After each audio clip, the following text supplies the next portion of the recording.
Okay, welcome back. Hey there. So today we're digging into this piece that really goes deep on the whole Tucker Carlson, Nick Fuentes situation. Yeah, the controversy, the internal conservative reaction. Exactly. It looks at, Carlson's interview style, platforming choices, and crucially those leaked Charlie Kirk tech, that private stuff. It's fascinating material, no doubt. Really well researched, actually. The details are sharp. Definitely. But I think to really maximize the impact, we need to tie it all together a bit more tightly. Right. It feels like a collection of really strong points, but maybe not quite a single unified argument yet. That's a good way to put it. So our first big thought, while the material provides powerful individual evidence, maximizing impact requires establishing a single, unifying strategic thesis that ties together the disparate revelation from the private texts to the rhetorical analysis. Yeah, because right now it sort of jumps, You get Kirk's text, him calling Fuentes vermin, which is explosive. Super explosive. Then you get this great breakdown of Carlson's TV persona, his shtick. Mm-hmm. And then the stuff about the TPUSA crisis, the turning point idea. All strong, but what's the central thread connecting all of it? The weakness, I guess, is that it feels a bit scattered. The reader gets these powerful moments, but maybe doesn't see how they all add up to one big conclusion about what's really happening. Exactly. So the suggestion is maybe reframe the whole thing around this idea of an ideological hijacking. Hijack. Okay. Or maybe, bad faith platforming as a deliberate strategy to steer the movement. Make that the core conflict being documented. Okay, so defining it up front as a power struggle, essentially. A strategic move, not just random contrast. Right. And you actually have the perfect line for it already in the text. Something like... Which one? The one that says, Tucker is sort of pulling in a completely new direction while pretending that this is in full continuity with what Charlie was doing. Ah, yeah. Okay. That, or something very close to it, could be your thesis right at the start, in the intro. It tells the reader immediately, this is about deception, about a calculated shift. Got it. That sets the stage much more clearly. Makes the stakes higher from the beginning. And then structure follows that. Those Charlie Kirk texts, he's vermin, you have no idea the damage you did, you are making him even bigger, they aren't just like juicy gossip. Right. They become foundational proof of this internal war, evidence that the established part of the movement is actually fighting back against this hijacking attempt. So the texts become documented proof of the conflict you've just defined. Okay. That works. Exactly. And then to really nail the structure, you need to bring back that point about TPUSA having to make a decision, to honor Charlie or not. Mm-hmm. Connect it back. Interview back to this core battle for the organization's future, for its soul. Gives it that coherence. Okay, that makes sense. Unify it under hijacking or a similar strategic concept. Use the texts as proof of the war. Got it. Good. Now let's shift gears a bit to Carlson himself and specifically his on-air style. You did some really insightful work dissecting that. Yeah, the analysis of his interviewing tactics was strong. The material contains a highly original and actionable deconstruction of Tucker Carlson's interviewing tactics, described as a ventriloquist style and fluffer routine, which needs to be the central analytical tool for judging the Fuentes interview. Absolutely. That description, the shtick, is gold. How he uses these dubious sources, like the nun with the mustache. Right, the weird examples. And asks questions with the answers baked in, then acts all thunderstruck by the predictable reply. That framework is brilliant. But the weakness, maybe, is that this great analysis of the shtick feels a bit separate. Like it's presented as a theory about Carlson, but not used consistently as the lens to judge the Fuentes interview itself. Exactly. It needs to be the main tool. The suggestion is to really foreground the comparison. The power lies in comparing how he treated Fuentes versus, say, Ted Cruz. Okay. The material notes the Fuentes chat was friendly, devotional, even charming. Totally different from the hard time he gave Cruz. Mm-hmm. And the absence of his usual combative shtick with Fuentes, that's the real evidence.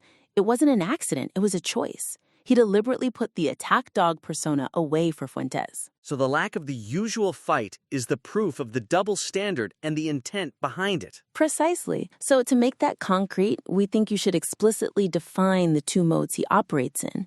Maybe call them the hassler and the fluffer. The hassler, like with Cruz, grilling him on Christian Zionism, questioning his motives. Yeah, aggressive. And the fluffer, used on Fuentes, basically setting him up letting him talk, amplifying his message. Right. And then show it. Give specific examples from the Fuentes interview where the fluffer routine is obvious, like letting Fuentes say he was radicalized on race by Mark Levin. Yeah, that was wild. Or expressing admiration for Joseph Stalin's birthday, and Carlson just lets it sit there. No pushback. Compare that directly to the grilling Cruz got.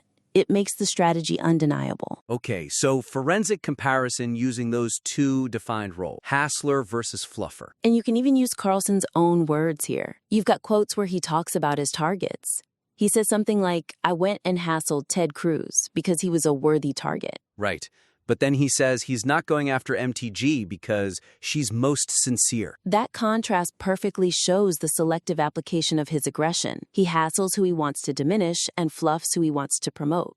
Okay, using his own logic against him. That makes the rhetorical analysis the engine of the critique, not just a side observation. Very actionable. Good. Now, there's one more major angle here. The money, his personal wealth. Ah, yes, the defensiveness at the TPUSA event. The material effectively details Tucker Carlson's defensiveness regarding his substantial personal wealth, which offers a sharp critique of hypocrisy. But this angle should be more explicitly linked to his anti-establishment political message. Yeah, the details are great. The out-of-the-closet elitist, the trust fund baby background, the Swanson frozen food money connection. And him scoffing at the $50 million valuation estimate? Right. All very potent. But the weakness is, again, it feels a bit isolated. Like, okay, he's rich and defensive about it.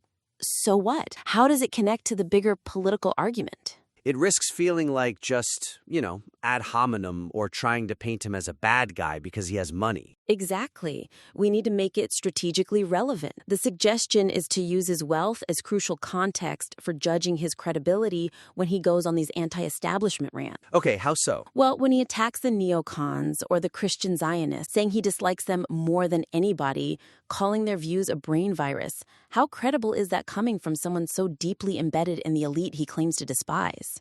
Ah, so his immense privilege makes his populist posturing feel hollow, phony? Totally phony. That's the connection. The wealth hypocrisy isn't just a character flaw. It undermines the entire foundation of his political persona. His claim to be fighting for the little guy against the elites, he is the elite. Okay, so we make that link explicit. How would we do that concretely? Take those specific quotes about his money, like, "I have the privilege of not being interested in money because I didn't grow up in a family where we were worried about money," or being extraordinarily loaded just from, money I inherited. Juxtapose those directly with his aggressive, almost sneering tone when he talks down to his audience or attacks perceived enemies. Show the disconnect between the silver spoon background and the man of the people act. So that TPUSA outburst wasn't just him losing his temper. It was the mask slipping, revealing the entitled elitist beneath the populist facade when his wealth was questioned? Exactly. It's the moment the carefully constructed image cracks. And use that wealth critique to challenge his claims of moral offense, like when he calls Christian Zionism heresy. Is it genuine outrage or just part of the performance? His defensiveness about money suggests maybe the whole thing is a performance. It exposes the potential inauthenticity at the core. Right. And one final structural point here. Tie it back to the TPUSA event itself. Highlight the irony that the whole reason his tone was considered wrong for a Charlie Kirk-inspired event wasn't some deep ideological clash at that moment. It was because he got defensive about his money. It contrasts perfectly with Kirk's supposed ideal of good debate. The rupture point wasn't policy. It was Carlson's personal inability to handle scrutiny of his elite status. So the wealth issue isn't just background, it's actually a trigger for the very conflict the piece is exploring. It's his Achilles heel. Precisely. When that status gets challenged, the whole act crumbles. And that crumbling had a real consequences for the movement dynamics we talked about earlier. Wow, okay. Yeah, connecting those dots makes each piece of evidence much more powerful. This material is already strong, but these changes could really elevate it. Agreed. So, just to recap the actionable suggestions for the listener. Okay. First, unify everything under a clear central thesis.